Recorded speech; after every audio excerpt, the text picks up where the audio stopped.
আলহামদুলিল্লাহ আলহামদুলিল্লাহি ওয়াহদাহ ওয়াসসালাতু ওয়াসসালামু আলা মান লা নাবিয়্যা বা'দাহ আম্মা বা'দ। প্রশংসা কেবল আল্লাহ সুবহানাহু ওয়া তাআলার জন্য। দরুদ এবং সালাম নাজিল হোক প্রিয় নবী মুহাম্মদ মুস্তাফা সাল্লাল্লাহু আলাইহি ওয়াসাল্লামের প্রতি, তাঁর সকল আলো আসহাবের প্রতি। আজকের এই গুরুত্বপূর্ণ ইসলামী সম্মেলনে সম্মানিত সভাপতি, বিজ্ঞ পরিচালক এবং আমার দিনদরদি দিনী ভাইয়েরা, আল্লাহ সুবহানাহু ওয়া তাআলার দরবারে শুকরিয়া আদায় করছি যে তিনি প্রায় বছরখানেক পরে আবার আপনাদের সামনে বসে দ্বীনের কিছু কথা, কোরআন ও সুন্নাহর কিছু কথা আপনাদের সামনে আরজ করার তৌফিক দিয়েছেন। সেই সাথে শুকরিয়া আদায় করছি এই ক্যাম্পের যে সমস্ত ভাইদের অক্লান্ত পরিশ্রমের ফসল হিসাবে প্রোগ্রাম এতদূর পর্যন্ত এসেছে এবং যারা আমাকে এখানে কথা বলার সুযোগ করে দিয়েছেন, আল্লাহ তাআলা তাদের সকলকে জাযায়ে খায়ের দান করেন। প্রিয় দিনী ভাইরা, আজ আমি আপনাদের সামনে যে বিষয়টি নিয়ে আলোচনা করতে চাই সে বিষয়টা হলো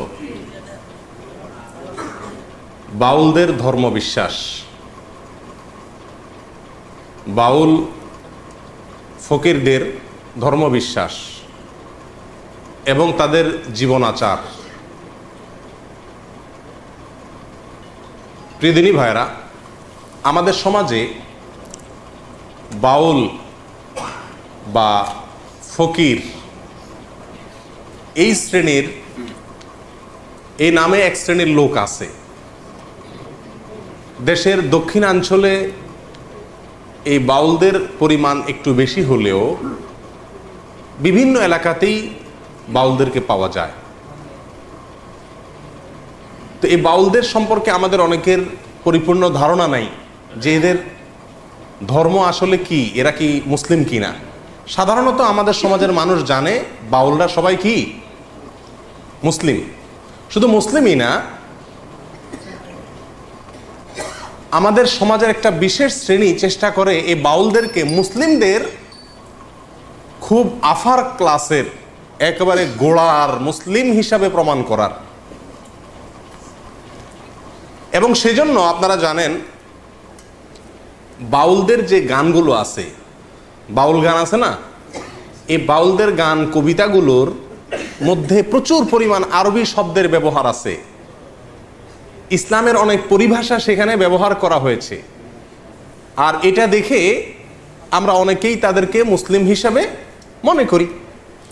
এবং শুধু মুসলিমই নয়, মুসলিমদের মধ্যে একেবারে আধ্যাত্মিক মুসলিম, আধ্যাত্মিক একেবারে মুসলিমদের মানে একেবারে গোড়ার গভীরের মুসলিম, এটা আমাদের সমাজের একটা শ্রেণীর লোক বাউলদেরকে মনে করেন।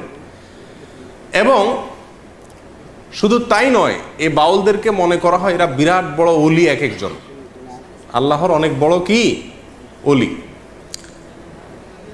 বাউলদের মধ্যে সবচাইতে আলোচিত ব্যক্তি হলেন লালন শাহ।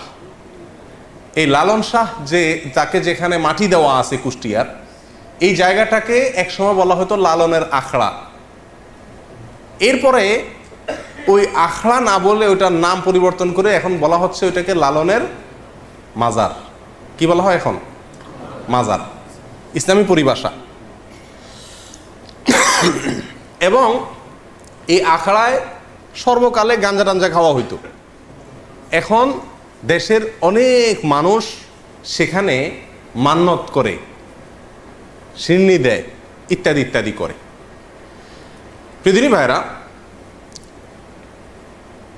বিশেষ করে দক্ষিণাঞ্চলে কুষ্টিয়া, যশোর, মেহেরপুর, চুয়াডাঙ্গা, ঝিনাইদহ এই সমস্ত এলাকাতে একটু বেশি, অন্যান্য এলাকাতেও আছে। অনেক গ্রামাঞ্চলে মানুষ এই বাউল ফকির যারা, তাদের কাছে যায়, বাচ্চা কাচ্চার অসুস্থ হলে, কোনো অসুবিধায় পড়লে তাদের কাছ থেকে বিভিন্ন পড়া টড়া নিয়ে আসে।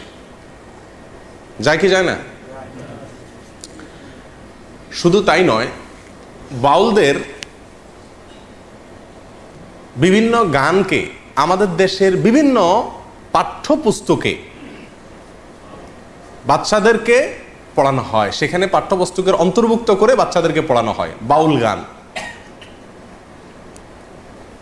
তাহলে বাংলাদেশের বেশিরভাগ মানুষ বাউল না, বাউলদের বাউলগিরি সাধারণ মানুষের ভিতরে নাই, কিন্তু যে কোনোভাবে হোক সমাজে এটাকে মুসলমানদের একটা ধারা, মুসলমানদের একটা গ্রুপ হিসাবে সাব্যস্ত করার জন্য একটা শ্রেণী দীর্ঘদিন থেকে চেষ্টা করে আসছে।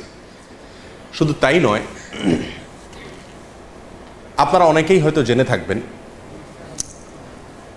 ভারতের কলকাতার পশ্চিমবঙ্গের একজন বড় উপন্যাসিক সুনীল গঙ্গোপাধ্যায়, তিনি লালনকে কেন্দ্র করে লালনের জীবনের উপর একটা উপন্যাস লিখেছেন। সে উপন্যাসটার নাম হলো মনের মানুষ। এই মনের মানুষ উপন্যাসটা, এটার আলোকে এটাকে স্ক্রিপ্ট হিসাবে নিয়ে একটা সিনেমা তৈরি করা হয়েছে কয়েক বছর আগে। সিনেমার নামও কি? মনের মানুষ। এই সিনেমাটা, এই ফিল্মটা তৈরি করেছেন, এটার পরিচালনা করেছেন কলকাতার গৌতম ঘোষ, এবং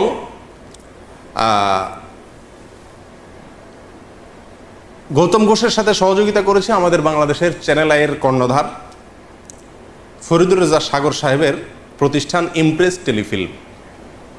এই ইমপ্রেস টেলিফিল্ম আমাদের দেশের আর গৌতম ঘোষ এর যৌথ উদ্যোগে মনের মানুষ সিনেমা তৈরি হয়। এই সিনেমা লালন এবং বাউলদের জীবন আচারকে এই সিনেমার মাধ্যমে তুলে ধরা হয়েছে। এই সিনেমা যখন বের হয় তখন পত্রপত্রিকায় প্রচুর লেখালেখি হয়। লেখালেখি হলে আমার দৃষ্টি আকৃষ্ট হয় যে এত লেখালেখি হচ্ছে এটা নিয়ে, জিনিসটা কি।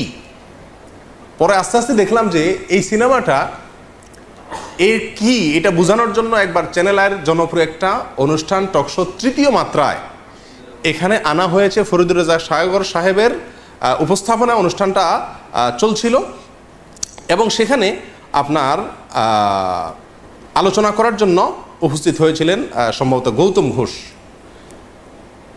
তখন তিনি এই সিনেমা সম্পর্কে বলতে গিয়ে বলতেছেন যে এটা সাধারণ কোনো সিনেমা না। সিনেমা মানে হলো গান, প্রেম, পিরিত, আলটু ফালতু এই সমস্ত না, এটা সেরকম কিছু না। এটার নামে সিনেমা হলো, এটা ভিন্ন কিছু। কি এটা?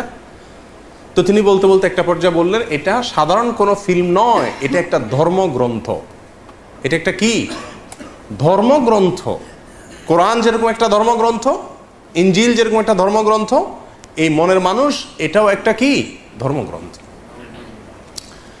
এবং এই সিনেমাকে কেন্দ্র করে এই কয়েকটা বেসরকারি চ্যানেলে বেশ কয়েকদিন ধরে কয়েকজন বাউলের মূল্যায়ন সাক্ষাৎকার প্রকাশ করছিল। সেখানে একেবারে প্রকাশ্যে, আমি নিজের চোখে দেখেছি, প্রকাশ্যে একাধিক বাউল দাবি করছিলেন যে লালন হলেন মোহাম্মদ যেরকম আরবের নবী ছিলেন, লালন হলেন বাংলার নবী।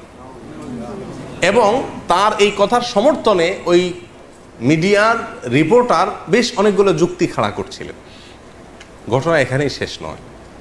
এরপরে দেখলাম যে পত্রিকাতে খুব গুরুত্বের সাথে প্রকাশ হলো যে এই সিনেমা দেখানো হয়েছে ভারতের প্রেসিডেন্ট তৎকালীন প্রতিভা পাতিলকে এবং তৎকালীন প্রেসিডেন্ট মনমোহন সিংকে।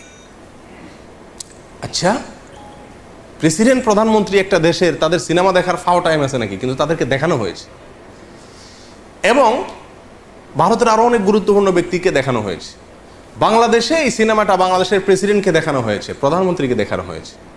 কাকরাইলে একটা সিনেমা হল রিজার্ভ করে, ভাড়া করে, সেখানে বাংলাদেশের সংসদের তৎকালীন স্পিকার অ্যাডভোকেট আব্দুল হামিদ এবং ৬০ জন বিশিষ্ট এমপিকে এই সিনেমা দেখানো হয়েছে। শুধু তাই নয়, বাংলাদেশ ক্রিকেট দলের সদস্যদেরকেও এই সিনেমা দেখানো হয়েছে। ব্যাপার কি আছে এই সিনেমায়, কি আছে এই ফিল্মে, এই সিনেমাতে, যে এটা সমস্ত গুরুত্বপূর্ণ ব্যক্তিকে দেখানো হচ্ছে। তখন আমি চিন্তা করলাম, তো এটাতে তো কিছু আছে। তো আমি এই সিনেমাটা দেখার খুব চেষ্টা করতেছিলাম, কোথায় দেখা যায়। পরে একদিন প্রচার হলো যে চ্যানেল আইতে এটা দেখানো হবে। তো দেখলাম, দেখতে বসলাম, এবং আগাগোড়া পুরা সময় ব্যয় করে খাতা কলম নিয়ে বসে কি আছে এটাতে লেখার জন্য বসে গেলাম। এই সিনেমাটা, মনের মানুষ, এই সিনেমাটা যখন বিভিন্ন হলে চলতেছে বাংলাদেশে, তখন চ্যানেল আইয়ের স্ক্রল নিউজে ওইটার প্রচার হতো যে কোথায় কোথায় চলতেছে, যাতে করে মানুষ কি করতে পারে, দেখতে পারে। তো এত দেখানোর জন্য খায় সেই সিনেমাটা, এটা তো অন্য কোনো বাণিজ্যিক সিনেমার মতো না, অস্বাভাবিক। যাই হোক, তো এই সিনেমা দেখার পরে যা বুঝলাম সেটা হলো যে আসলে বাংলাদেশের সাধারণ মানুষেরা মুসলিম, এই মুসলিমদেরকে ভিন্ন একটা ধর্মে দীক্ষিত করার একটা চেষ্টার অংশ হলো এই সিনেমা। কথা বুঝে আসছে প্রিয়দিনী ভাইরা? অনেকে হয়তো বলবেন যে বাউলদেরকে নিয়ে হঠাৎ করে বলার কারণ কি?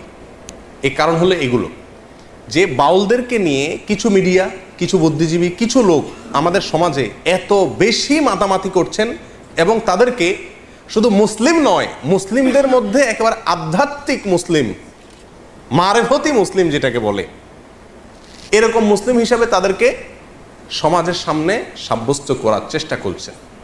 তখন চিন্তা করলাম যে বাউলদের সম্পর্কে কিছু ধারণা নেওয়া দরকার। তখন থেকে আমি টুকটাক বাউলদের সম্পর্কে পড়াশোনা শুরু করলাম এবং দীর্ঘ অনেক দিন পর্যন্ত ঘাটাঘাটি এবং পড়াশোনা শুরু করলাম। বাউলদের সম্পর্কে জানার জন্য আপনি বাংলাদেশে যারা বাউল নিয়ে গবেষণা করেন তাদের মধ্যে দুইটা বই খুব বেশি প্রসিদ্ধ এবং গ্রহণযোগ্য। তার একটা হলো বাংলাদেশের একজন স্বনামধন্য বুদ্ধিজীবী ছিলেন, বড় মাপের নাস্তিকদের অন্যতম ছিলেন, ঢাকা বিশ্ববিদ্যালয়ের প্রফেসর ছিলেন ডক্টর আহমদ শরীফ। নাম শুনছেন আপনারা? আহমদ শরীফ সাহেবের নাম শুনেন নাই? ওনার লেখা বই বাউল তত্ত্ব।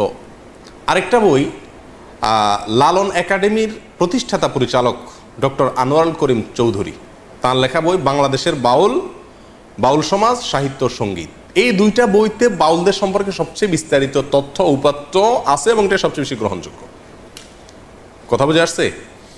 এই বইয়ের আলোকে আমরা আগে প্রথমে জেনে নেই বাউলদের পরিচয় কি, বাউল শব্দের অর্থই বা কি, বাউল এই শব্দ কোত্থেকে আসছে, এর অর্থ কি, এটা নিয়ে তিনটা মত, অনেক মত আছে, তার ভিতরে মোটামুটি তিনটা মত উল্লেখ করার মতো। এক, বাউল আসছে বাতুল থেকে। বাতুল মানে হলো পাগল। বাতুল মানে কি? পাগল। তো যারা বাউল হয় এরা পাগলই হয় মোটামুটি, না? তো এই জন্য এদেরকে এই বাতুল বলা হয় এদেরকে, এই বাউলদেরকে। এবং বাতুল থেকে পরবর্তীতে আস্তে আস্তে রূপান্তরিত হতে হতে হতে বাউলে এসে দাঁড়াইছে। ঠিকছে? কথা বুঝে আসছে? আচ্ছা, এটা একটা মত। আরেকটা মত অনুযায়ী বাউল এটা মূলত 17 শতকে আপনার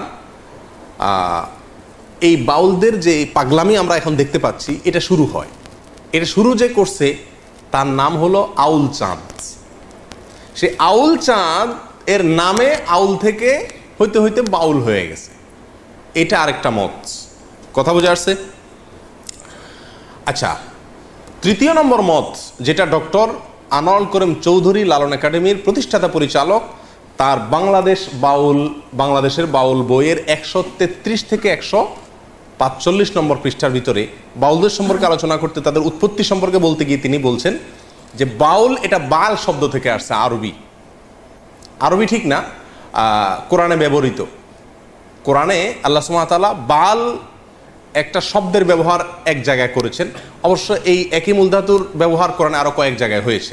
আল্লাহ সুবহানাহু ওয়া তাআলা বলেছেন, আতাদউনা বালান ওয়া তাদারুনা আহসানাল খালিকিন, তোমরা কি বালকে পূজা করো আর মহান সৃষ্টিকর্তাকে ভুলে বালকে পূজা করা শুরু করছো? এই যে বাল, এর পূজা, এর আর্চনা, এর উপাসনা করার ব্যাপারে কোরআনে নিষেধ আসছে, ইনজিলে নিষেধ আসছে, বিভিন্ন আসমানি গ্রন্থে নিষেধ আসছে। এই বাল একটা মূর্তি, একটা দেবতা। এই দেবতা সিরিয়া, ফিলিস্তিন এই অঞ্চলে, কারো মতে পারস্য এই অঞ্চলে এই দেবতার উপাসনা হতো হাজার হাজার বছর আগ ধরে। এবং কোরআনে ইনজিলে এই দেবতার উপাসনা করার ব্যাপারে ভৎসনা করা হয়েছে। এই বাল দেবতা সম্পর্কে এই বাংলাদেশের বাউল বইয়ে ডক্টর আনোয়ারুল করিম চৌধুরী লালন একাডেমির প্রতিষ্ঠাতা পরিচালক, বাউলদের সম্পর্কে যার কথা সবচেয়ে বেশি গ্রহণযোগ্য হয় তাদের মধ্যে একজন অন্যতম, তিনি বলেছেন যে মূলত যেই বাল মূর্তিকে পূজা করত সেই হাজার হাজার বছর আগে, ইসলামেরও আগের মুশরিকেরা সেই বালটা ছিল প্রজনন দেবতা। কি ছিল এটা? প্রজনন দেবতা। বুঝেন তো? এই প্রজনন দেবতা হওয়ার কারণে বাউলদের যে কর্মকাণ্ড এগুলো সবগুলাই যৌনাচার কেন্দ্রিক ম্যাক্সিমাম। সেই জন্য ওই বাল মূর্তির নামানুসারে বাউল বলে এই বাউল ধর্মের লোকদেরকে বা বাউল দর্শন লোকদেরকে নামকরণ করা হয়েছে। কথা বুঝে আসছে? এই গেল বাউল শব্দের উৎপত্তি।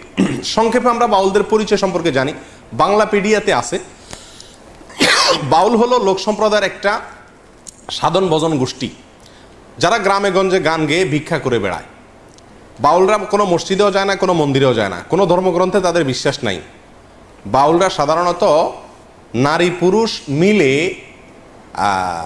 যৌনাচার করে, এটাই হলো তাদের ধর্ম আর এটাই হলো তাদের সাধনা। এটা কার বক্তব্য? বাংলাপিডিয়ার বক্তব্য। শুধু বাংলাপিডিয়ার বক্তব্যই নয়, বাংলাদেশের বাউল বইতে আপনার একই কথা ডক্টর আহমদ শরীফের বইতে আরও স্পষ্ট করে একেবারে সরাসরি ডক্টর আহমদ শরীফের বইতে বলা আছে যে বাউলদের মূলত যে সাধনা, এদের কর্মকাণ্ড এ সবগুলাই হলো মূলত যৌনাচার। বাস কি সেটা বিস্তারিত আমরা পরে আসছি। প্রিয়দিনী ভাইরা, এই বাউলদের সম্পর্কে আমরা এখন জানবো তাদের কিছু বৈশিষ্ট্য, তাদের কিছু কর্মকাণ্ড। শেষে গিয়ে তাদের ধর্ম নিয়ে বিস্তারিত আলোচনা করবো ইনশাআল্লাহ বিদিনিল্লাহ। বাংলাদেশে মুসলমানদেরকে একটা ধর্মের লোক মনে করা হয়, হিন্দুদেরকে রাষ্ট্রীয়ভাবে স্বীকৃত একটা ধর্মের লোক মনে করা হয়, হ্যাঁ, খ্রিস্টানদেরকে একটা ধর্মের লোক মনে করা হয়, বৌদ্ধদেরকে একটা ধর্মের লোক মনে করা হয়, নাস্তিকদেরকেও ধর্মীয় দৃষ্টিকোণ থেকে একটা গ্রুপের লোক মনে করা হয়। কিন্তু বাউলদেরকে আমাদের সমাজ রাষ্ট্র আমরা মুসলিম হিসেবেই জানি। কিন্তু আজকের আলোচনা থেকে আপনি পরিষ্কার হয়ে যাবেন যে বাউল এটা আলাদা একটা ধর্ম এবং সেই ধর্মটার স্বরূপ কি। এদের কখনো কখনো দেখা যাবে নাস্তিকদের সাথে মিলে, কখনো কখনো দেখা যাবে যে আপনার মুশরিকদের সাথে মিলে, কখনো কখনো দেখা যাবে যে মুসলিমদের সুরে তারা কথা বলে, জগা খিচুড়ি টাইপ। যাই হোক, বাউলদের যে সাধনা, আসেন তাদের কাজ কি এই কাজ সম্পর্কে একটু জানার চেষ্টা করি। একটু আগে বলছিলাম যে বাউলদের মূল কাজ হলো যৌনাচারের মাধ্যমে ইবাদত করা, উপাসনা করা। কিরকম যৌনাচারের মাধ্যমে ইবাদত করা, উপাসনা করা? বাউলদের সমস্ত কর্মকাণ্ড হলো দেহকেন্দ্রিক, নিজের দেহকেন্দ্রিক। মাথা থেকে পা পর্যন্ত যে দেহটা আছে না, এই দেহটা নিয়েই সমস্ত ইবাদত বন্দেগী। মসজিদ না, মাদ্রাসা না, কোরআন না, হাদিস না, হজ না, জাকাত না, রোজা না, নামাজ না, কিচ্ছু না। সমস্ত ইবাদত বন্দেগী, সমস্ত সাধনা, সমস্ত ইবাদত উপাসনা সবকিছু হলো এই দেহকে কেন্দ্র করে। কথা বুঝে আসছে? এবং তারা বলে যে দেহই হলো পরম সম্পদ, আর দেহেই সৃষ্টিকর্তা আছে। দেহেই কি আছে? সৃষ্টিকর্তা আছে। ডক্টর আহমদ শরীফের হুবহু তার ভাষা হলো এরকম, কামাচার বা মিথুনাত্মক যোগ সাধনাই হলো বাউল পদ্ধতি। এবং এই দেহকে কিভাবে তারা সাধনা করে তার একটা স্বরূপ আসছে এই বইগুলাতে। যেমন বাউলরা আপনার তাদের একাধিক সেবা দাসী থাকে, কম বয়সে মেয়ে থাকে, এবং প্রত্যেক বাউলদেরই কমপক্ষে একজন সাধন সঙ্গিনী থাকে, মহিলা, যার সঙ্গে বিয়ে হওয়া জরুরি না, আরেকজনের বউ হতে পারে। আমি বলতেছি না, তাদের বই পুস্তকের কথা। পরকীয়া তাদের ধর্মে বৈধ, গাঁজা পান করা তাদের সাধনায় বৈধ। তো এই বাউলরা তাদের সাধনার পদ্ধতি হলো একজন ব্যক্তি পুরুষের সাধনা করে, তার জন্য একটা মহিলা লাগে। এবং তারা মনে করে এই সাধনাটা কখন হয়? যখন এই পুরুষ এবং মহিলা ব্যভিচারে লিপ্ত হয় এবং তাদের অর্গাজম হয়, ঠিক ওই সময় নাকি সৃষ্টিকর্তা হাজির হয়ে যায়। বুঝে আসছে কথা? বাস, যত বেশি এটা করতে পারবে তত বেশি সে কি পারবে, সে সাধনা করতে করতে একেবারে সফল হয়ে যাবে। সিদ্ধ পুরুষ বলে তারা, সফল পুরুষ হয়ে যেতে পারবে যত বেশি সে এই যৌনাচার করতে পারবে এবং দেহ নিয়ে তথাকথিত সাধনা করতে পারবে। বাউলদের অনেক গান আছে যে গানের অর্থ আমরা জানি না। এদের একটা রহস্যের বিষয় হলো এরা বলে একটা, উদ্দেশ্য না আরেকটা। আরবিতে এটাকে ইস্তেআরা বলে। বুঝে আসছে কথা? শব্দ বলে একটা, উদ্দেশ্য আরেকটা। খুব কৌশলে, সাধারণ পাবলিক বুঝতে পারে না। অনেক গান আছে আমরা এটাকে আধ্যাত্মিক মনে করি, অনেকে খুব গাই, টেলিভিশনে প্রচার হয়, আমরাও খুব গাই অনেকে, কিন্তু জানি না এই গানের অর্থ কি। তার ভিতরে এক দুটো আপনাদের দেখাচ্ছি। বাড়ির পাশে আরশিনগর, সেটা এক পড়শি বসত করে, আমি একদিনও না দেখিলাম তারে। এই গান শুনছেন আপনারা? এই গান সম্পর্কে বাংলাদেশের বাউল বইতে আমার কথা হলে বলতেন যে আপনি মৌলবী মানুষ, আপনি তাদের বিরুদ্ধে বলবেন। আমার কথা না, বাংলাদেশে কোনো মৌলবীর কথা না, বাউলদের মানে পৃষ্ঠপোষক বলা যেতে পারে লালন একাডেমির পরিচালক ডক্টর চৌধুরী তার বাংলাদেশের বাউল বইতে বলতেছেন যে এই গানটাকে আমাদের দেশে মানুষ অনেক উচ্চ মার্গের আধ্যাত্মিক গান মনে করলেও এই গানে যা বলা আছে সেটা নিছক যৌনতা, যৌনতার বিভিন্ন কথাকে ইশারা ইঙ্গিতে বোঝানো হয়েছে। কথা আমার না, কথা ডক্টর চৌধুরীর। এবং 368 থেকে 369 নম্বর পৃষ্ঠায় এই গানের বিশ্লেষণ সেই বইতে আছে, কেউ দেখে নিতে পারেন। আচ্ছা, লালনের আরো বহু গান আছে, মানে আমি প্রায় সবগুলো কবিতা পড়ার চেষ্টা করছি আজ অনেক দিন থেকে, প্রায় 1.5 বছর থেকে চেষ্টা করতেছি নিয়ে পড়াশোনা করতে। তো যতগুলো গান আমার চোখে পড়ছে, যতগুলো কবিতা চোখে পড়ছে, তার বেশিরভাগ কবিতার সারমর্ম হলো যৌনতা, কিভাবে যৌনতা করবে, কিভাবে সাধন করবে, এগুলা পদ্ধতি বাস। আরেকটা কবিতা শুনেন, আমি কি সন্ধানে যাই সেখানে, মনের মানুষ যেখানে, আধার গড়ে জ্বলছে বাতি দিবারাতি নাই সেখানে, যেতে পথে কাম নদীতে। যারা বাংলা বুঝেন তাদেরকে ব্যাখ্যা করার দরকার নাই, কাম শব্দের অর্থ জানেন আপনারা শুদ্ধ বাংলায়? যেতে পথে কাম নদীতে, পাড়ি দিতে ত্রিবেণে, কত ধনির ধারা যাচ্ছে মারা, পৈড়ে নদীর তোর তুফানে, রসিক যারা চতুর তারাই নদীর ধারা চিনে, উজান্তরি যাচ্ছে বে তারাই স্বরূপ সাধন জানে। মনে হয় যে নদীর ঢেউটো বলা হচ্ছে, জি না। বিশ্বাস করেন এমন কিছু ব্যাখ্যা আছে এই সমস্ত গানের যেগুলো আমি আপনাদের সামনে খুলে বলতে পারবো না, আপনাদেরকে বুঝে নিতে হবে। আরেকটা গান আছে খুব জনপ্রিয়, আফসোসের বিষয়, বাংলাদেশের ক্লাস 9-এর শিক্ষার্থীদেরকে পড়ানো হয়, সিলেবাসের অন্তর্ভুক্ত। এই গানটা আমরা অনেকেই জানি এবং বলি নিজেরা। সেটা কি? সময় গেলে সাধন হবে না। এই গানটা জানেন আপনারা? শুনছেন এই গানটা? সময় গেলে সাধন হবে না। এই গানটার অর্থ ব্যাখ্যা এত নোংরা, এত নিকৃষ্ট, বিশ্বাস করেন যদি সেটা বলতে যাই তো মানে সোজা কথা আমাকে চরম নির্লজ্জ হতে হবে, এটা আমার দ্বারা সম্ভব না, আমি খুলে আপনাকে বলতে পারবো না এই গানের পুরো ব্যাখ্যা, তবে কিছু ইঙ্গিত দিব। শুনেন পুরা গানটা, শুনেন কবিতাটা শুনেন। সময় গেলে সাধন হবে না, দিন থাকিতে দিনের সাধন কেন করলে না, জানো না মন খালে বিলে, মিন থাকে না জল শুকালে, কি হয় তারে বাদল দিলে শুকনা নদীর মোহনা, অসময়ে কৃষি করে মিশামিশি খেটে মরে, গাছ যদি হয় বীজের জোরে তবুও ফল তো ধরে না। এই গানের খোলাসা কথা আমি আপনাদেরকে বলি,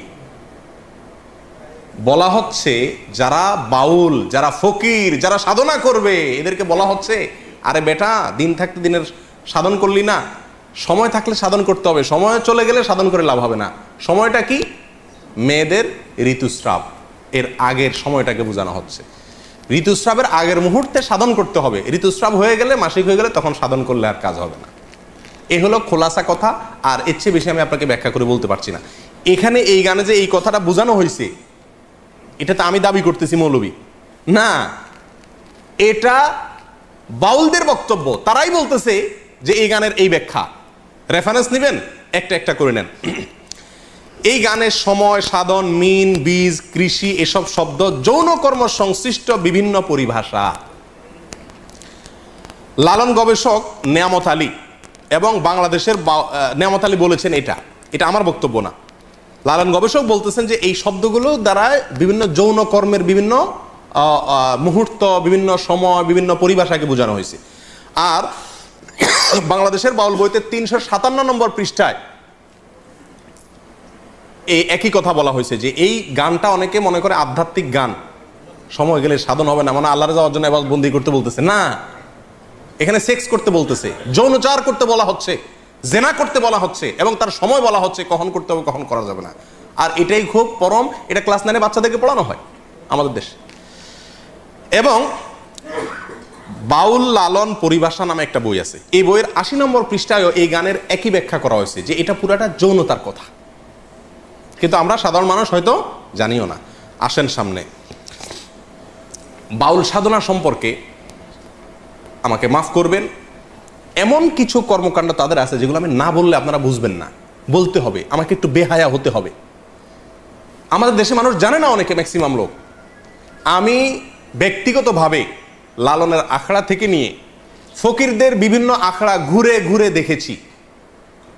আমি নিজের অভিজ্ঞতার কথা আপনাদের কাছে চাপিয়ে দিতে যাব না, তাদের বই পুস্তকের আলোকে বলবো। আমি জানার জন্য তাদের বিভিন্ন আখড়া আখড়া ঘুরেছি।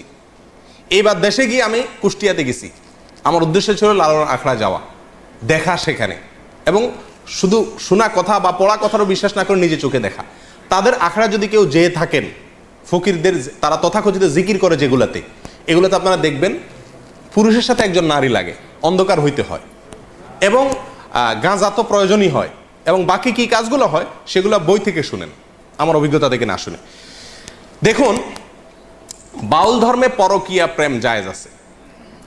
আল্লাহর কসম, আমি নিজে যাচাই করে যশোরের এক গ্রামে গিয়ে সন্ধান পাইছি যে এখানে, এমনি অন্য কাজে গেছি, পরে শুনছি যে এখানে আপনার ফকিরদের আখড়া আছে। তো আমি দেখতে গেছি, একদিন না কয়েকদিন পরে জানতে পারছি যে এক মহিলা আছে, তার স্বামীও আছে, কিন্তু সবাই জানে এই মহিলা সারাদিনই জেনা করে তার ওই সাধন সঙ্গীর সাথে, বাউলদের সাথে।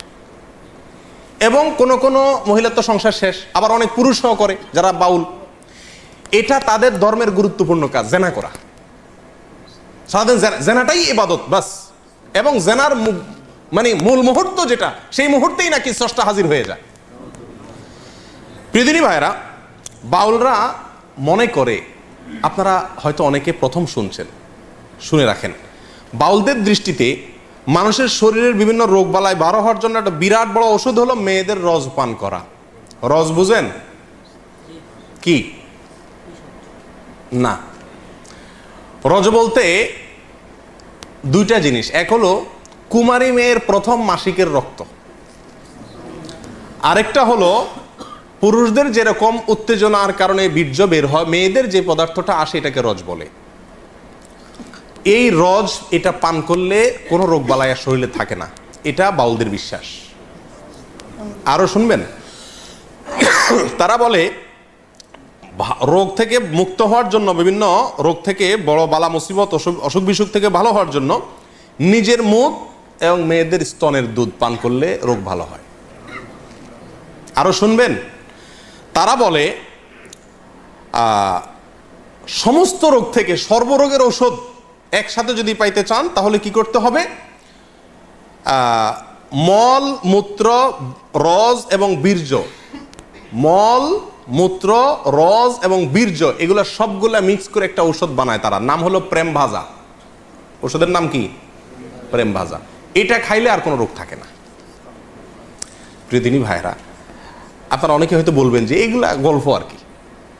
আপনি আল্লাহি বাস্তবতা খবর নিয়ে দেখেন, আর খবর নেওয়ার দরকার না, আমি আপনাকে বই পুস্তক থেকে বলছি, তাদের বই পুস্তক থেকে, তাদের ধর্মগ্রন্থ থেকে, তাদের ধর্মীয়, তাদের আচার এবং তাদের সংস্কৃতি, কালচার, এ সংক্রান্ত যে সমস্ত বই পুস্তক আমাদের সমাজে প্রতিষ্ঠিত, গ্রহণযোগ্য, অথেন্টিক, এই সমস্ত বই পুস্তকে লেখা আছে। তার ভিতরে বাংলাদেশে বাউল বইয়ের 350 থেকে 382 নম্বর পৃষ্ঠায় এই কথাগুলো উল্লেখ আছে। কথা বুঝে আসছে ভাই? আমাদের দেশে অনেক মানুষ না জেনে এই ফকিরদের কাছে চিকিৎসার জন্য যায়, ছেলেবেলে অসুখ হলে যায় না, কি ওষুধ দেয় এটা ওই শয়তান জানে, আর শয়তানকে যে এই শয়তানই শিখাইছে সেই শয়তান হয়তো জানে, আল্লাহ সুবহানাহু ওয়া তাআলা জানে, আমরা অনেকে জানিও না।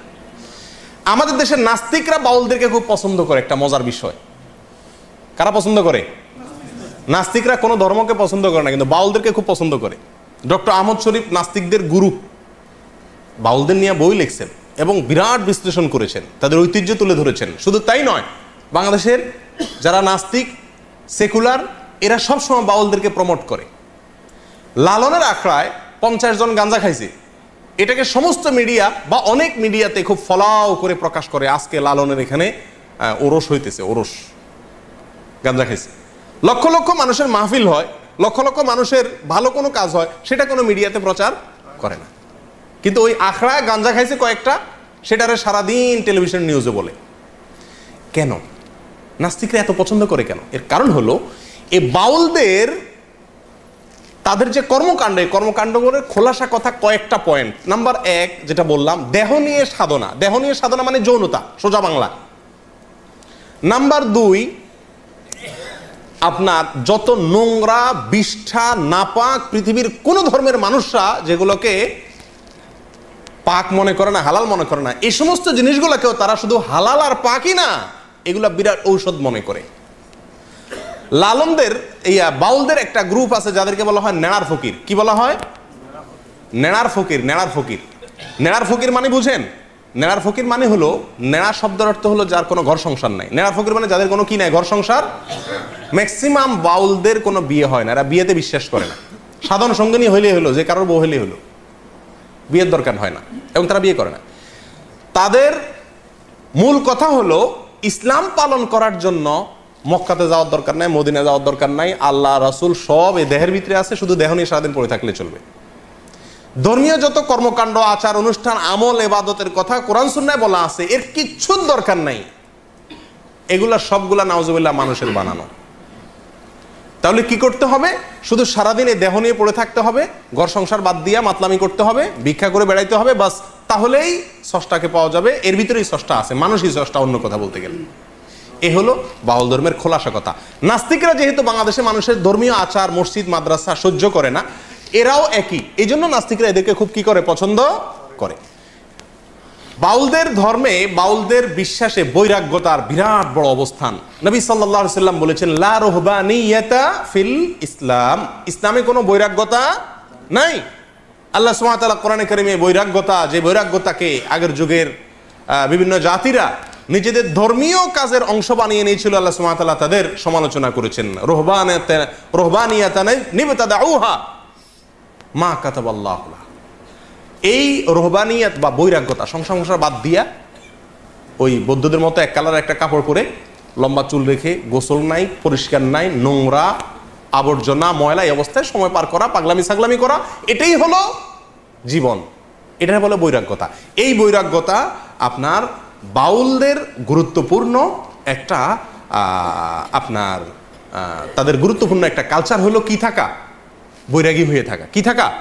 তারা কোনো সমাজের সাথে মিশতে চায় না। বাউলদের জৈবিক প্রয়োজনে তারা সাধারণ সঙ্গীর সাথে মিশে, সেটা তো ঠিক আছে, ভিক্ষা করে খায়, সেটা তো, এবং তারা নিজেদেরকে বলে আমরা মুক্ত পুরুষ, আমাদের কোনো সমাজের কোনো বন্ধন নাই, আমরা সমাজের কোনো বন্ধন মানি না, যেমনে মনে হচ্ছে এমনি চলি, পাগলের মতো। বুঝে আসছে কথা? এদের হাজার হাজার যে গানগুলো আছে, এই গানগুলোর সম্পর্কে আগেও আপনাদেরকে কিছুটা ধারণা দিয়েছি, এখনো বলছি যে এই গানগুলোর সবগুলাই হলো যৌনতা নির্ভর, এবং যৌনতার বিভিন্ন কৌশল, কলা কৌশল, বিভিন্ন পদ্ধতি, সময়, ক্ষণ ইত্যাদি, এগুলো সবই সমস্ত গানে বাতানো আছে। সুধীর চক্রবর্তী নামে বাংলাদেশে একজন লালন গবেষক আছেন, বাউল গবেষক আছেন। এই ভদ্রলোকের একটা বই আছে, এই বইটার নাম হলো গভীর নির্জন পথে। এই বইয়ের 14 নম্বর পৃষ্ঠার প্রথম সংস্করণে উনি লিখেছেন যে বাউলদের গান বুঝতে হলে তাদের পরিভাষা বুঝতে হবে। তারা বলবে একটা, উদ্দেশ্য আরেকটা, সাধারণ মানুষ সব কিছু বুঝে না। তো উনি উপমা দিতে গিয়ে বোঝাইছেন যে, যেমন আমাবস্যা মানে নারীর ঋতুকাল, যখন মাসিক হয় ওইটার আমাবস্যা। লালনদের কোনো গানে যদি আমাবস্যা হয় তাহলে বুঝবেন নারীর ঋতুকালকে বোঝানো হচ্ছে। বাঁকা নদী মানে হলো স্ত্রীর যৌনি, কুমারী মানে কাম, লতা মানে সন্তান, চন্দ্র সাধন মানে হলো মলমূত্র পান। এরকম তাদের বিভিন্ন ভাষা আছে, পরিভাষা আছে। এগুলো আমার বক্তব্য নয়, সুধীর চক্রবর্তীর বক্তব্য। বইয়ের নাম গভীর নির্জন পথে, পৃষ্ঠা নম্বর 14। তাহলে একটা ধারণা পাইছেন তো বাউলদের কর্মকাণ্ড সম্পর্কে? আচ্ছা, এখান থেকে আমরা জানলাম যে তারা বৈরাগী, সংসার ধর্ম চায় না, আগলামি পাগলামি করে। এ হলো তাদের জীবন। বিকৃত আপনার যৌনাচার, বিকৃত যৌনাচার আর অসামাজিক জীবনযাপন, এগুলা হলো পাগলামি। এটা হলো বাউলদের কর্মকাণ্ড। আচ্ছা, আমাদের সমাজে যে সমস্ত বাউলরা আছে, এই বাউলদের আরেকটা গুরুত্বপূর্ণ বিশ্বাস হলো, বাউলরা মনে করে গান বাজনা শুধু হালাল না, এটা তাদের ধর্মের অন্যতম অনুষঙ্গ। আপনি দেখবেন বাউলদের হাতে একটা একতারা থাকে না, লক্ষ্য করছেন নি? একতারা বাজাবে আর গান গাবে, আপনার সাধনের নামে যৌনতা করবে, ভিক্ষা করে খাবে, গাঞ্জা খাবে। এই যে তাদের গানের বিষয়টা, তারা গান গায়, কত মানুষই তো বাংলাদেশে গায়, তারাও গায়, সমস্যা কি? সমস্যা হলো যেখানে, সেটা হলো বাংলাদেশে যারা গান গায় তাদের কেউ দাবি করতে যায় না যে গান গাওয়া হালাল, কিন্তু বাউলরা গান তো গায় দাবি করে যে কোরআন হাদিসের দৃষ্টিতে গান হালাল। কোরআন হাদিসের দৃষ্টিতে কি গান হালাল? মনের মানুষ যে সিনেমার কথা আপনাদেরকে শুরুতে বলছিলাম, এই সিনেমার কয়েকটা সিনারিও আছে যেগুলোতে কয়েকটা দৃশ্য আছে, যে দৃশ্যগুলোতে দেখানো হয়েছে যে গান কিভাবে কোরআন হাদিস দ্বারা প্রমাণিত। এবং লালন একবার ওই সিনেমাতে দেখানো হয়েছে, এক মৌলবীর সাথে তার তর্ক হয়েছে, বাহাস হয়েছে। সে তর্কে মৌলবী বলছে গান হারাম, সে বলছে গান হালাল। তো এই তর্কে লালন জিতে গেছে। এখন সিনেমা তো যেমনি ইচ্ছে এমনি বানায়, ওই মৌলবীরা হারাইয়া লালন রে জিতাই দিছে, আর মার হাবা, তাহলে গান হালাল। এই মৌলবীরা বলে গান হারাম, বাদ্য হারাম, এগুলো সব মূর্খ, কিচ্ছু জানে না। লালনের একটা গান শুনেন, লালন বলেন গান হালাল হওয়া সম্পর্কে লালন বলে, আকাশটা কাঁপছিল কেন, জমিনটা নাচছিল কেন, বড় পীর ঘামছিল কেন, যেই দিন খাজা গান গেয়েছিল, সেই বড় পীর ঘামছিল কেন, সেই দিন খাজা গান গেয়েছিল, যেই দিন আল্লাহ রাসূলের গান, পীর আউলিয়ার শান, যারা বলে গান হারাম জ্ঞানহীন। কার এটা? লালন সাহেবের। লালন ফকির বলতেছেন যারা বলে গান হারাম, এই মৌলভী সাহেবরা সব কি ব্যাককল, জ্ঞানহীন। উনি হলেন সবচেয়ে বড় আলেম, উনি ফতুয়া দিচ্ছেন যে এটা পীর আউলিয়ার শান, আল্লাহ রাসূলের গান। বুঝে আসছে কথা? প্রিয়দিনী ভাইরা, এরা গানকে হালাল করে এবং গান বাজনাই এদের সারাদিন এ জিকির সাধনা, ভজন সাধন এদের। আচ্ছা, এবার আসেন এদের সম্পর্কে আরেকটু ধারণা নেই আমরা, তাদের ধর্ম সম্পর্কে। এবার গোড়ায় চলে যায় ডাইরেক্ট, তাদের ধর্ম সম্পর্কে। লালনদের ধর্ম আসলে কি, বা এই বাউলদের ধর্ম আসলে কি? বলছিলাম আগেই, এদেরকে মুসলিম হিসাবে সাব্যস্ত করার একটা অপচেষ্টা চালানো হয়। এবং আমার দেশে মনে করে লালনরা, ফকিররা, এরা শুধু মুসলিম না, এরা আধ্যাত্মিক ক্লাসের মুসলিম, মারেফতি মুসলিম। আর বাকিদেরকে বলে শরীয়তের মুসলিম। তারা হলো কিসের মুসলিম? মারেফতের। তলে তলে মুসলমান, উর্ফে কিছু নেই, সব ভিতরে। এদের মুসলমান সব কি ভিতরে। আমার এক ওস্তাদ ছিলেন খুলনাতে, তিনি একবার বলেন যে আমি একবার রাস্তা দিয়ে যাচ্ছি, তো দেখি এক ন্যাংটা এক বেটা, এই বাউল, লম্বা চুল, পাগল, এর পিছে মানুষ ঘুরতেছে। তো আমি বললাম যে ভাই, তোমাদের কি মাথা নষ্ট হয়েছে? এই ন্যাংটা বেটার পিছে ঘুরার মানেটা কি? এটা বেহায়া একটা পাগল, এর পিছে ঘুরার কি যুক্তি তোমাদের? এই বুঝি তোমাদের ধর্ম? আল্লাহ তোমাদের আকল বুদ্ধি কিছু দেয়নি। তো লোকজন বলতেছিল আমার উস্তাদকে, বলে যে আরে হুজুর, এভাবে বলিয়েন না, কার ভিতরে কি আছে বলা যায় না, কার ভিতরে কি আছে বলা যায় না। আমার উস্তাদ বলতেছেন যে আমি তখন বললাম, আরে বেটা পাগল, ওর ভিতরে যা ছিল সেটাও বাইর করে দিছে, কি আর থাকবে? যা একটু ছিল, কিছু তো নাই ওর ভিতরে, যা একটু ছিল সেটুকু বাইর করে দিছে, তুই কস ভিতরে কি আছে? আর কত নম্বরের পাগল? প্রিয়দিনী ভাইরা, এ হলো এদের জীবন আচার। এবার আসেন তাদের ধর্ম নিয়ে। দেখুন, তারা পাগলামি করে করুক, তারা মাতলামি করে করুক, তারা গাঞ্জা খায় খাক, তারা জেনা করে করুক, তারা গান বাজনাকেই ধর্ম মনে করে করুক, তারা আরো কিছু করুক, শুধু বীর্জনা পেশাব পায়খানা সারাদিন খাক, আমার কিছু আসে যায় না। আমার আসে যায় তখন যখন তারা এই কাজগুলোকে ইসলামের নামে করে এবং সমাজে জোরপূর্বক চাপিয়ে দেওয়ার চেষ্টা করা হয়, এটাকে ইসলাম হিসাবে সাব্যস্ত করার চেষ্টা করা হয়। প্রিয়দিনী ভাইরা, এদের ধর্ম সম্পর্কে অনেকেরই ধারণা নাই। আমি আগেই বলছি, আমরা অনেকে মুসলমান মনে করি। লালনের নিজের মুখেই শুনেন, আমরা সাধারণ মানুষ না জানলে কি হবে, যারা পণ্ডিত তারা ঠিকই জানে, নাস্তিকরা ঠিকই জানে যে লালনের ধর্ম কি ছিল, লালনের নিজের ধর্ম কি ছিল, এবং আপনার কি জানি বলে, তার নিজের ধর্মের পরিচয় কি, এটা সম্পর্কে সে কিছুটা চালাকি করছে। মুনাফিকের মতো, মুনাফিক যেরকম বলতে চায় না তার ধর্ম কি, লালনও তার কোনো জায়গাতে স্পষ্ট করে বলে না যে আমি নাস্তিক, আমি মুসলমান, আমি হিন্দু, এরকম কখনো সে বলে না। ঘুরায় ফিরায় বলে। তার গান শুনলে, তার কবিতা শুনলে আপনি বুঝবেন সে কত চালাকি করার চেষ্টা করে। ঘুরাই ফিরে বলতেছে। আচ্ছা যাই হোক, লালন অনেক বড় মাপের কবি ছিলেন, সেই জায়গা থেকে আমি তাকে সম্মান করি। তিনি অনেক বড়, তার কবিতা বাংলা ভাষার জন্য অনেক বড় কিছু, ঠিক আছে, সব ঠিক আছে। কিন্তু ধর্ম নিয়ে যখন তিনি কথা বলছেন এবং ধর্মের নামে ইসলামের কোরআন এবং হাদিসকে এত নিকৃষ্টভাবে বিকৃত করেছেন, যত নিকৃষ্টভাবে আর কেউ বিকৃত করে নাই, তখন তার সেই বিকৃতিগুলো আমাদের ধরে দেওয়া দরকার আছে কি নাই? প্রিয়দিনী ভাইরা, তার ধর্মের খোলাসা হলো তারা বলে এ আপনার দেহের ভিতরেই সৃষ্টিকর্তা, আপনার দেহের ভিতরেই কি সৃষ্টিকর্তা। তার এক গানে মনসুর হাল্লাজের যে আনাল হক, আমি খোদা, আমি আল্লাহ, আমি আল্লাহ, এই যে দাবি করছে মনসুর হাল্লাজ, আলেমরা তাকে মৃত্যুদণ্ডের নির্দেশ দিচ্ছেন, তার মৃত্যুদণ্ড হয়ে গেছে এই কুফুরি কালামের কারণে। সেই কুফুরি কালামটাই বিশ্বাস করে লালন। এবং একটা গান আছে বাউলদের, আপনারা জানেন, একবার আপনারে চিনিতে পারিলে রে যাবে অচেনা রে চেনা, একবার আপনারে চিনিতে পারিলে রে যাবে অচেনা রে চেনা, মানে নিজেরে চিন তাহলে অচেনারে অর্থাৎ আল্লাহরে চিনা যাবে। আল্লাহ, তুই নিজেরে চিনলে আল্লাহরে পেয়ে যাবি। আরবিতে একটা প্রবাদ আছে, নাউজুবিল্লাহ, অনেকে এটাকে হাদিস হিসাবে পেশ করে, সেটা হলো যে মান আরাফা নাফসাহু ফাকাদ আরাফা রব্বাহু। এই ওইটারই বাংলা অর্থ হলো এই কুফরি কালাম, অর্থাৎ যে ব্যক্তি নিজেকে চিনবে সে আল্লাহকে চিনে ফেলবে। এই কথা শুনতে ভালো শোনা যায়, কিন্তু উদ্দেশ্য হলো ওই নিজের ভিতরেই আল্লাহ আছে, বাইরে কোথাও যাওয়ার দরকার নাই।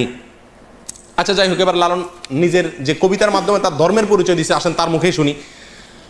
সব লোকে কয় লালন কি জাত সংসারে, লালন বলে জাতের কি রূপ দেখলাম না এই নজরে, কেউ মালায় কেউ তসবি গলায়, হিন্দুরা মালায়, মুসলমানরা তসবি গলায়, কেউ মালায় কেউ তসবি গলায়, তাতেই যে জাত ভিন্ন বলায়, যাওয়া কিংবা আসার বেলায় জাতের চিহ্ন রয় কার রে, যদি সুন্নত দিলে হয় মুসলমান, নারীর তবে কি হয় বিধান, বামন চিনে পৈতা প্রমাণ, বামনি চিনে কিসে রে, লালন এমনই এক জাত, লালন এমনই জাত এক খানা। কি বুঝলেন? সে বলতে চাচ্ছে এই গানের কবিতার খোলাসা কথা হলো যে মানুষ জাতের কথা কয়, কিসের জাত, কিসের ধর্ম আবার এই সমস্ত। আচ্ছা, সুন্নত দিলে মুসলমানই করাইলে, খাতনা করলে যদি মুসলমান হয়, তাহলে মহিলা যে খাতনা হয় না হে কেমনে মুসলমান হয়? বামন, হিন্দুদের বামনের পৈতা লাগালে যদি কি হয়, সে বামন হয়, তা বামনই যে হে তো পৈতা লাগায় না, তাহলে হে কেমনে হিন্দু হয়? এগুলো কোনো কথা হলো নাকি? জাতের কথা কয়, আমি তো জাত তো কোনোদিন দেখলাম না, বুঝলাম না, এটা কোন ধরনের? লালন এমন এক জাত যে এর কিচ্ছু না। আমি কথা বুঝতে পারছেন? এটার অর্থ হতে পারে তিনি নাস্তিক, তথাকথিত মানবতাবাদী। যাই হোক, তার আরেকটা গান শোনেন, কবিতা, কালী কৃষ্ণ গড খোদা কোনো নামে নাহি বাধা, কালী কৃষ্ণ গড খোদা, কারণ সবই তো নিজে, নাম যাই দেন দেন, সমস্যা নেই। কালী বললেও ঠিক আছে, কৃষ্ণও ঠিক আছে, গডও ঠিক আছে, খোদাও ঠিক আছে, কোনো নামে নাহি বাধা, মন কালী কৃষ্ণ গড খোদা বলো রে, মন রে বলতেছে, ও মন তুই কালীও বল, কৃষ্ণ বল, গডও বল, খোদাও বল। কথা বুঝতে পারছেন? এ হলো বাউলদের ধর্ম।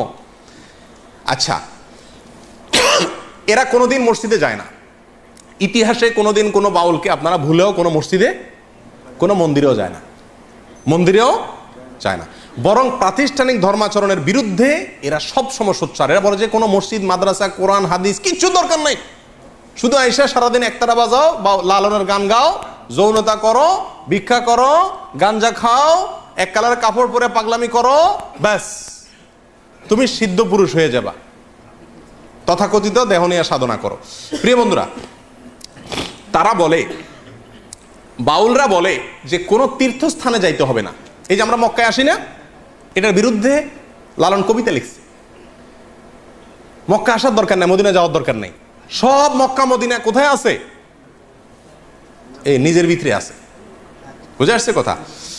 দেখেন সে কি বলে, আছে আদি মক্কা এই মানব দেহে, আছে আদি মক্কা, আদি মক্কা মানে পুরান মক্কা, আসল মক্কা এই মানব দেহেই বলে কি আছে, আছে আদি মক্কা এই মানব দেহে, দেখলো না রে মন ভে, কেউ একটু এই মক্কাটা দেখলো না, সবাই কেন ওই মক্কায় ছুড়ে। হ্যাঁ, আছে আদি মক্কা এই মানব দেহে, দেখলো না রে মন ভে, দেশ দেশান্তরে দৌড়ে এবার মরিস কেন হাফি, এত কষ্ট করে কেন মক্কা যাস? 10 দুয়ারি মানুষ মক্কা, গুরুপদে ডুবে দেখগা, ধাক্কা সামলায় ফকির লালন বলে সে যে গুপ্ত মক্কা, আদি ইমাম সেই মেয়ে। কথা বুঝছেন তো? সব মক্কা কোথায় আছে? ভিতরে আছে। এই দুনিয়া ঘুরে ওখানে যাওয়ার একটা অনর্থক লালন বলে। আচ্ছা, নাউজুবিল্লাহ, প্রত্যেক মানুষই সৃষ্টিকর্তা, প্রত্যেক মানুষই আল্লাহ, এটা তার ওই আনাল হক যে জিন্দিগি বক্তব্য, সেই বক্তব্য তার কবিতায় আসছে। দেখেন, মনসুর হাল্লাজের আনাল হক যে আছে আমি সত্য, এটাকেই তারা বিশ্বাস করে। চণ্ডীদাসের একটা কবিতা আছে, আপনারা অনেকে জানেন, সবার উপরে মানুষ সত্য, তাহার উপরে নেই। সবার উপরে মানুষ সত্য, তার। আমরা বলি লা ইলাহা ইল্লাল্লাহ, মানে কি? আল্লাহ ছাড়া কোনো সত্য মাবুদ নাই। পৃথিবীতে সত্য যদি থাকে, আল্লাহর অস্তিত্বের উপরে কোনো সত্য আর নাই। সবচেয়ে বড় মহাসত্য হলো আল্লাহর অস্তিত্ব, না? আর এরা বলতেছে সবার উপরে মানুষ সত্য, তাহার উপরে নাই। এসব গজল, এ সমস্ত গান, কবিতা অনেক সময় আমরা মজা করে বলি, জানি না এটার অর্থ কি। সবার উপরে মানুষ সত্য, তাহার উপরে নাই, অর্থাৎ কি আল্লাহ, গড, এক এক ধর্মের মানুষ এক একটা বলে, নাউজুবিল্লাহ, এগুলো সবই বাতিল, কোনোটারই অস্তিত্ব নেই। আসলে হলো মানুষের অস্তিত্ব। মানুষই খোদা, মানুষই আল্লাহ, মানুষই মক্কা, মানুষই সব, ব্যাস, মানুষের সৃষ্টিকর্তা, নাউজুবিল্লাহ।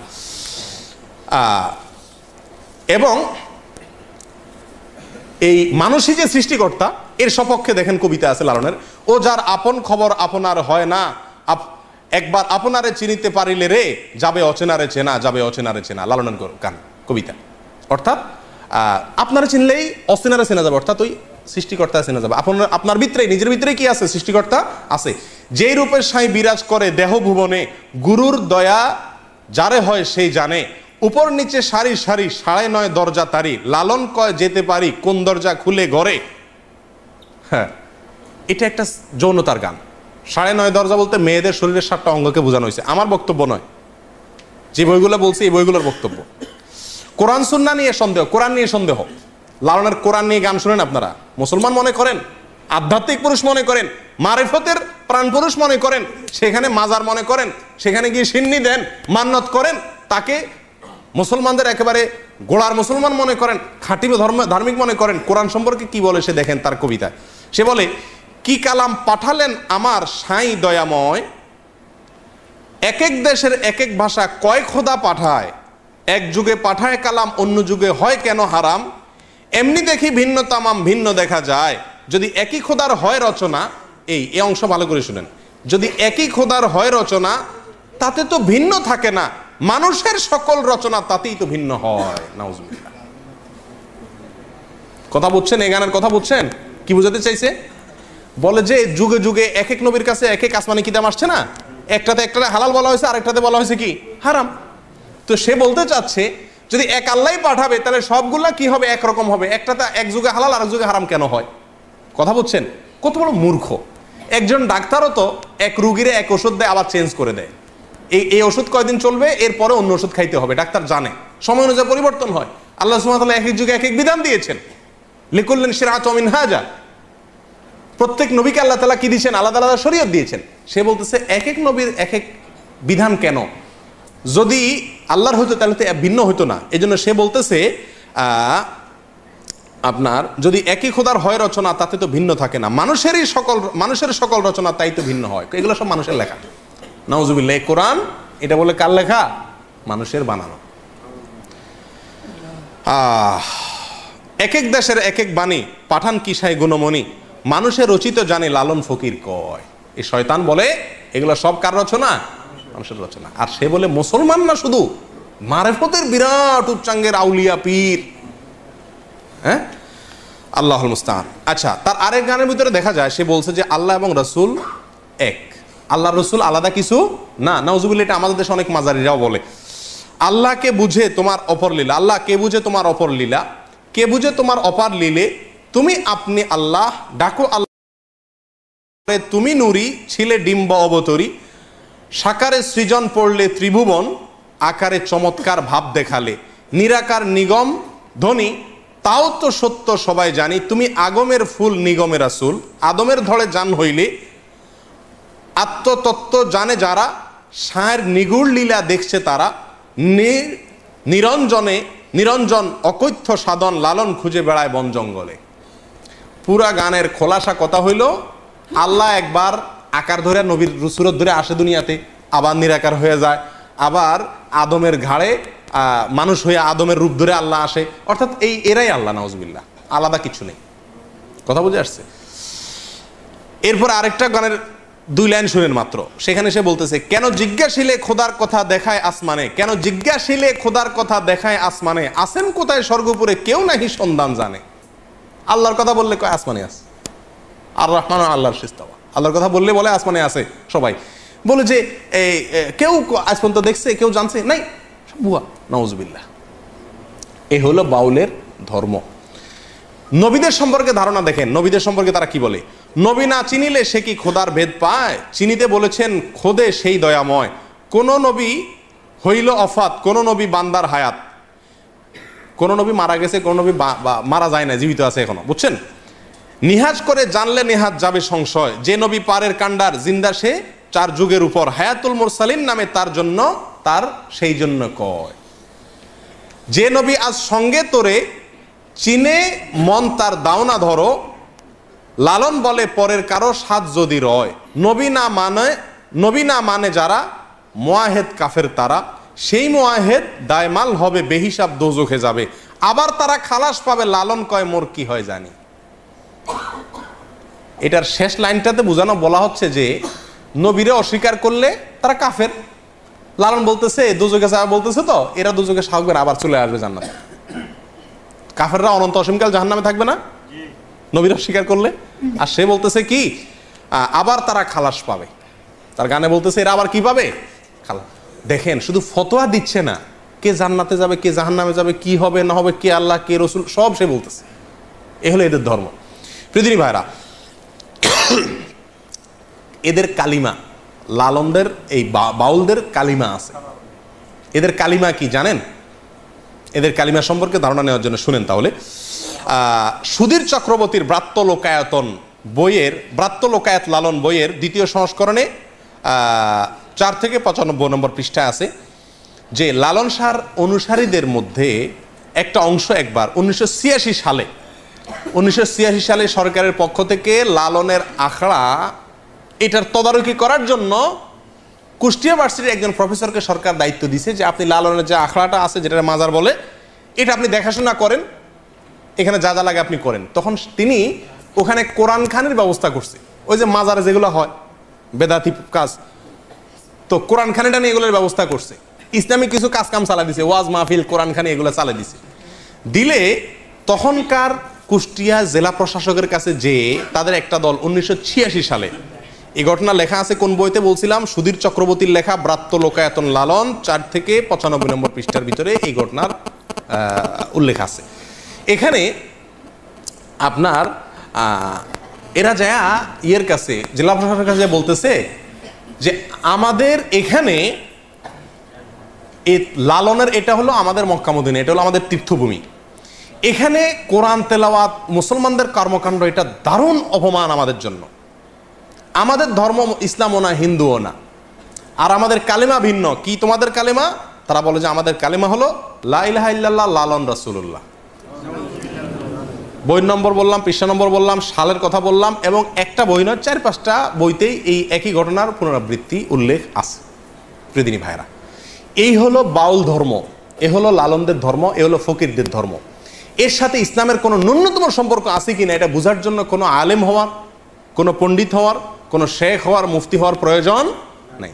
সাধারণ মানুষই খুব সহজে বুঝতে পারে যে এদের এই সমস্ত জীবনাচারের সাথে, এই সমস্ত বিশ্বাসের সাথে ইসলামের ন্যূনতম কোনো সম্পর্ক থাকতেই পারে না।